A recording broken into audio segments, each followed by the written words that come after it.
ស្រស់អស្ចារ្យតាមានអ្នកណាទ្រាំមិនស្នេហ៍បាន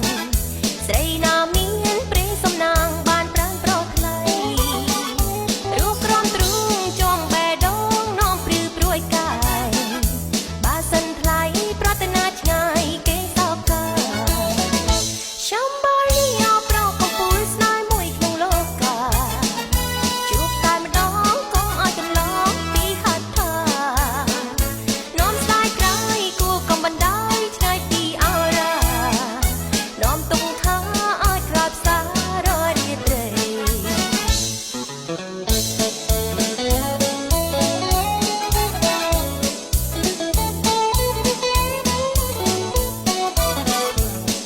សម្រាប់ពុកម៉ែបងប្អូនដែលចង់បានជាប្រភេទអាវចុងភៅមិនថាដៃវែងឬដៃខ្លីឬក៏ជាប្រភេទអាវក្រុមហ៊ុនស្ថាប័ននានាពុកម៉ែបងប្អូនអាចទំនាក់ទំនងមកភ័យយើងខ្ញុំបានទីតាំងខ្ញុំគឺនៅស្តុបអាងទឹកអូឡ িম্প ិកតែម្ដងទល់មុខនឹងតារាសាំងកីឡាខ្មែរអញ្ចឹងសម្រាប់ពុកម៉ែបងប្អូនបើសិនជាចង់បានអាចទំនាក់ទំនងតាមលេខទូរស័ព្ទខាងលើក៏បានឬក៏អាចឆាតមកខ្ញុំផ្ទាល់សួរព័ត៌មានលម្អិតក៏បាន